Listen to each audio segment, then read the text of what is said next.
नमस्कार दोस्तों। मुख्य परीक्षा सीरीज़ में आज का हमारा टॉपिक है बाढ़, या यूँ कहें कि शहरी बाढ़। पिछले कुछ सालों में यूपीएससी ने इस पर लगातार प्रश्न पूछे हैं, और ये कोई ताज्जुब की बात नहीं है कि लगातार प्रश्न क्यों पूछा गया है। इसलिए पूछा गया है कि बाढ़ की तीव्रता बढ़ रही है, बार बार बाढ़ आ रही है, और पहले जैसा नहीं। अभी चेन्नई में 2015 में बाढ़ आई, 20 में 19-20 में केरला की बाढ़ देखिए, बिहार तो हर साल बाढ़ आती है, असम में। लेकिन इनका नेचर पहले से ज़्यादा भयानक होता जा रहा है, और यही कारण है कि ये टॉपिक बहुत ज़्यादा इंपॉर्टेंट है। और जिनका ऑप्शनल ज्योग्राफी है वो भी देखते हैं कि लगातार यहाँ से क्वेश्चंस आते हैं, जीएस में तो आ ही रहे हैं। इसे हम दो जगहों पर रख सकते हैं। सबसे सटीक तो ये होगा कि आपदा प्रबंधन वाले में थर्ड पेपर में इसे रखा जाए, लेकिन इसको लेकर के फर्स्ट पेपर में भी प्रश्न पूछा गया है, क्योंकि फर्स्ट पेपर में ज्योग्राफी का है, तो ज्योग्राफी में भी बाढ़ पढ़ना होता है, आपदा प्रबंधन में भी बाढ़ पढ़नी होती है, आपदा एक तरह की। तो इसे कहीं भी रखिए, लेकिन इसे तैयार करिए। अब चलिए तैयार करते हैं। सीधा देखिए, बच्चों वाली हरकत नहीं करनी यहाँ पे कि आप बाढ़ की परिभाषा पढ़ने लगे। जहाँ ज़रूरत होती है हम परिभाषा लिख देते हैं। यहाँ बाढ़ पे अगर क्वेश्चन आए तो डायरेक्ट आप वर्तमान के एग्जाम्पल्स दीजिए कि हाल फिलहाल में यहाँ बाढ़ आई है, ये समस्या हुई है। तो एग्जामिनर समझेगा कि हाँ, आप जागरूक हैं और आप चीज़ों को ध्यान में रखते हैं। परिभाषा नहीं, सीधे हम आते हैं कि बाढ़ आती क्यों है, क्यों बाढ़ आती है, इसके क्या कारण हैं। तो दो तरह के कारण हो सकते हैं। एक है पर्यावरण की वजह से, पर्यावरणीय कारण होते हैं, जैसे अत्यधिक वर्षा हो जाए बहुत ज़्यादा, और अप्रत्याशित हो जाए, मतलब गेस नहीं किया था किसी ने कि इतनी ज़्यादा बारिश हो जाएगी। और जब बारिश होगी, मान लीजिए यहाँ पे बारिश होगी, नॉर्मल बारिश होती है तो पानी बह के चला जाता है। अब अचानक से बहुत ज़्यादा बारिश हो जाए, बहुत ज़्यादा, तो पानी फिर तो नदी में या शहर में जहाँ भी बारिश हो रही है वो तेज़ी से उसका लेवल बढ़ता जाएगा, फिर बाढ़ आ जाती है। एक पर्यावरणीय कारण है। इसमें मानव का भी हस्तक्षेप है, अभी हम आगे देखेंगे, लेकिन मोटे तौर पे इसे अब यहाँ रख सकते हैं। इसके अलावा देखिए, जो अपवाहित जल है वो कहीं इकट्ठा होने लगे, जो पानी बह के कहीं जा रहा है वो कहीं इकट्ठा होने लगे, तो इसकी वजह से भी बाढ़ आ जाती है। ये भी एक कारण है। और अभी 2021 में आपने देखा उत्तराखंड में बाढ़ आई थी, उसमें हिमनद झीलों का टूटना भी एक कारण होता है। हिमनद झीलें टूटती हैं तो बाढ़ आती है। अब देखिए क्या है हिमनद झील का टूटना, क्या है ज़रा मैं आपको समझाऊं। मान लेते हैं कि ये पहाड़ी इलाका है, ठीक है, बहुत ऊंचाई पे है, और यहाँ पे पहले बर्फ़ हुआ करता था। अब बर्फ़ क्या हुआ कि पिघल गई, बर्फ़ पिघल गई और यहाँ पे बन गया झील। इसको कहेंगे हिमनद झील, क्योंकि ये हिम से बनी है, ठीक है, हिमानी पिघली है, झील बन गई, और बहुत ऊंचाई पर है। और मान लेते हैं कि किसी वजह से यहाँ यहाँ से ये टूट गया कुछ, ये पानी का लोड ज़्यादा हो गया और यहाँ का हिस्सा टूट गया। वो पूरा पानी तेज़ी से नीचे गिरेगा, तेज़ी से पूरा आसपास का क्षेत्र ये मलबा लेते हुए सब कुछ, जो नीचे नीचे यहाँ जो लोग रह रहे थे वो झेलेंगे। इसे कहते हैं हिमनद झीलों का टूटना। इसकी वजह से जो बाढ़ आती है पर्वतीय क्षेत्रों में आती है, और बहुत भयानक, बहुत नुकसानदायक होती है। तो ये भी एक कारण है, पर्यावरणीय कारण है, जिसकी वजह से बाढ़ आ जाती है।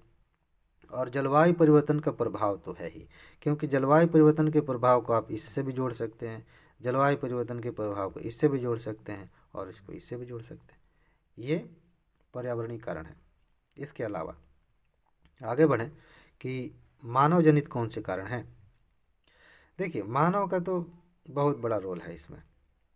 पहली चीज़ ये है, अभी 1-2 साल पहले पटना में बाढ़ आई थी, कभी कभी मुंबई में बाढ़ आ जाती है, चेन्नई में बाढ़ आ जाती है।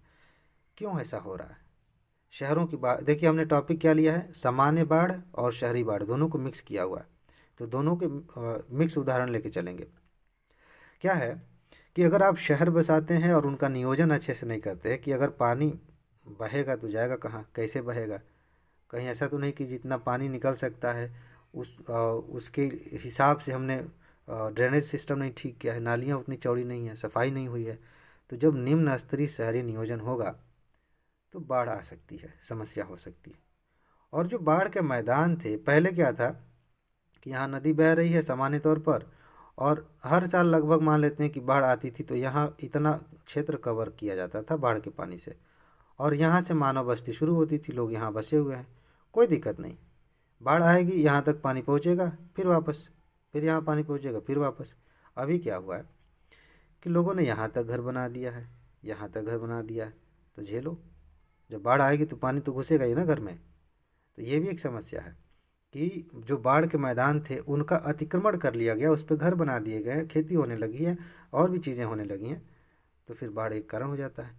इसके अलावा वन उन्मूलन भी एक समस्या है कई तरह से।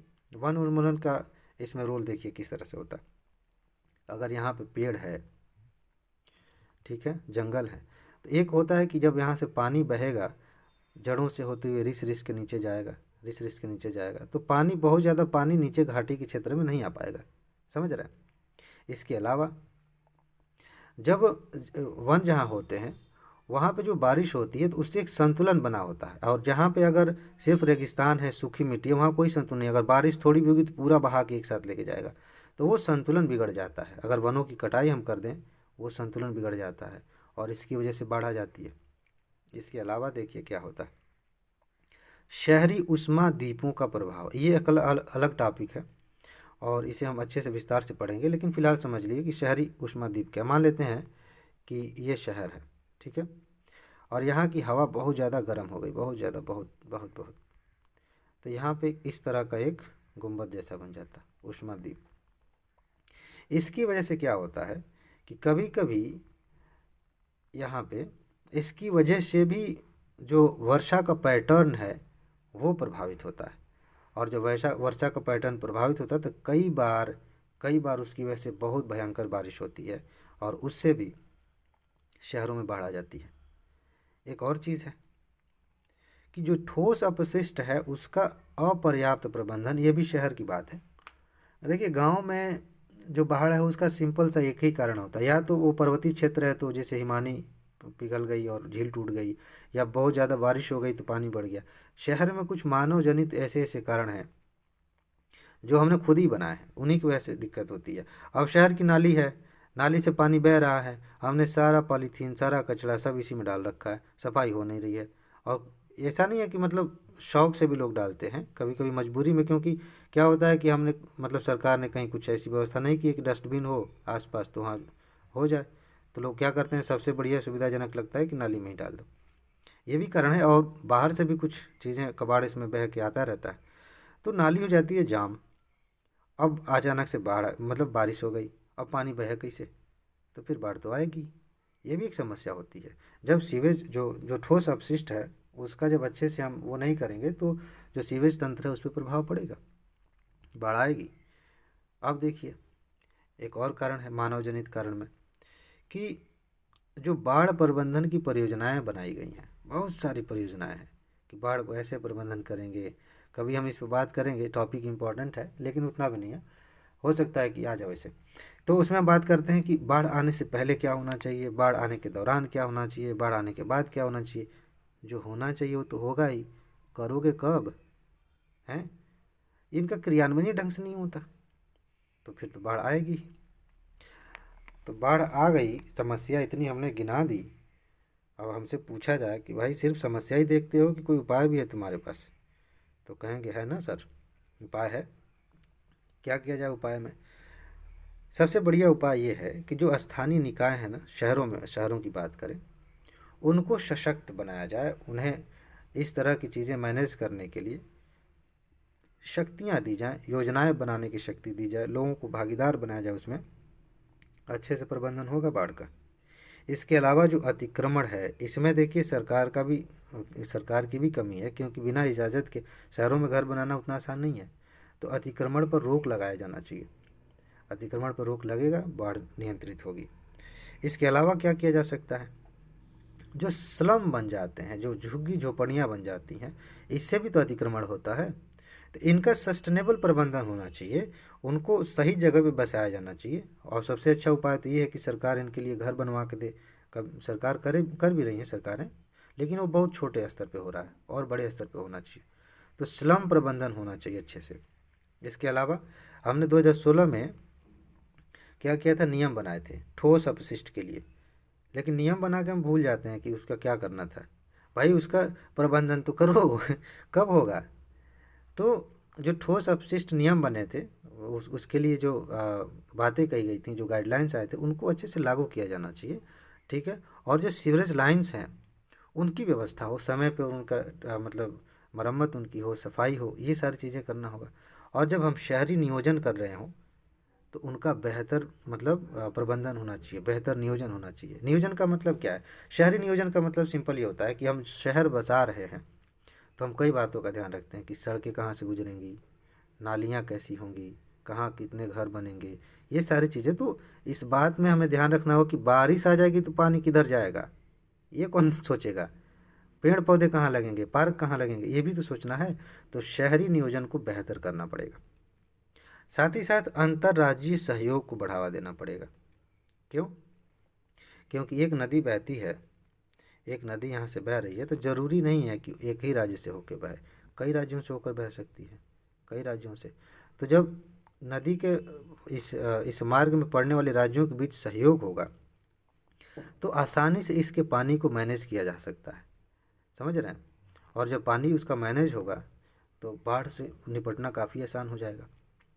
ये हम कर सकते हैं। इसके अलावा वैल्यू एडिशन के लिए एक इम्पॉर्टेंट चीज़ है जो आपको ध्यान रखनी है कि NDMA, national disaster management authority, राष्ट्रीय आपदा प्रबंधन प्राधिकरण, इसने शहरी बाढ़ को मतलब रोकने के लिए, उससे निपटने के लिए कुछ दिशा निर्देश दिए थे। उन्हें अगर हम फॉलो करें, उन्हें बेहतर तरीके से लागू करें तो काफ़ी हद तक हम इसे ठीक कर सकते हैं। क्या कहा था? इन्होंने कहा था कि सभी शहरी केंद्रों में प्राथमिक चेतावनी प्रणाली प्रदान करने के लिए राष्ट्रीय जल मौसम विज्ञान नेटवर्क बनाया जाए, इन्होंने कहा था। और इसके अलावा डापलर मौसम रडार का उपयोग किया जाए ताकि हम समय से पता लगा सकें कि बारिश कितनी हो सकती है, कब हो सकती है, उसी हिसाब से तो मैनेज करेंगे। इसके अलावा मौजूदा स्टार्म जल निकासी प्रणाली से संबंधित एक सूची तैयार की जाए कि जल निकासी जो है कैसे होगी, इसके लिए एक व्यवस्था होनी चाहिए। ये शब्द मुझे लग रहा है कि अनावश्यक है, इसको हटा देते हैं। जल निकासी प्रणाली से संबंधित एक सूची बनाई जाए, समझ रहे हैं? आगे आगे बढ़ते हैं, एक मिनट। हाँ, शहरी क्षेत्र के प्रत्येक भवन को वर्षा जल संचयन सुविधा उपलब्ध कराई जाए। ये बहुत इंपॉर्टेंट है, बहुत काम की चीज़ है। इससे दो फायदे होंगे। एक तो यह है कि हम बाढ़ से भी बच जाएंगे और दूसरी बात यह है कि शहरों में जो पानी का संकट हो रहा है उससे भी बच जाएंगे। तो हर घर में जल का संचयन करने की व्यवस्था होनी चाहिए कि जब बारिश हो रही है तो आपके छत का पानी आपके घर के नीचे अंडरग्राउंड इकट्ठा होता रहे, उसका बाद में इस्तेमाल किया जा सके। बहुत अच्छा उपाय है। इसके अलावा कि अगर कोई अतिक्रमण करता है, कहा गया था कि कोई अगर अतिक्रमण करे उस बाढ़ के मैदान का, उस क्षेत्र का, तो उसके लिए दंड की व्यवस्था होनी चाहिए, ये कहा था। और ये चीज़ देखिए, कह रहे हैं कि शहरी बाढ़ से एक भिन्न आपदा के रूप में निपटना चाहिए। देखिए, शहरी बाढ़ अपने आप में यूनिक है, ये अलग है। गांव में अगर बाढ़ आई या फिर कोई और समस्या आती, जैसे चक्रवात आ गई, सुनामी आ गया, इस तरह की समस्याएं आई, वो सब आपदाएं हैं, भूकंप आ गया, आपदाएं हैं। लेकिन शहरी बाढ़ जो है ना, अपने आप में एक विशेष आपदा है, ये बड़ी जटिल चीज़ है। तो उन्होंने कहा कि शहरी बाढ़ को अलग तरीके से निपटा जाए, इसको लेकर के विशेष इसके लिए व्यवस्थाएं बनाई जाएं, ये कहा गया था।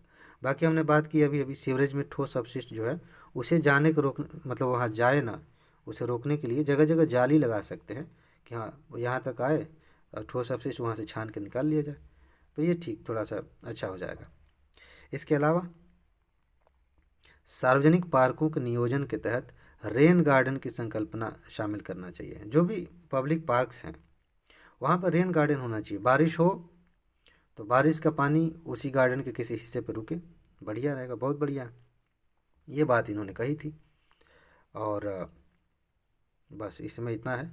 प्रश्न इसमें नहीं शामिल किया गया है, तो प्रश्न में मैं आपको बता दे रहा हूँ सिंपल सा। इसका प्रश्न तो खुद ही बना सकते हैं। अगर यूपीएससी का प्रश्न आप देखते रहते हैं बार बार, तो प्रश्न बनाना कोई बड़ी चीज़ नहीं है प्रैक्टिस करने के लिए।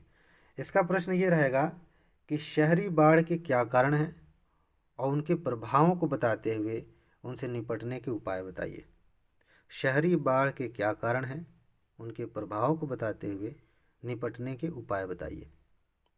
तो इस वीडियो में फ़िलहाल इतना ही, आगे फिर मिलेंगे दूसरे वीडियो में। नमस्कार।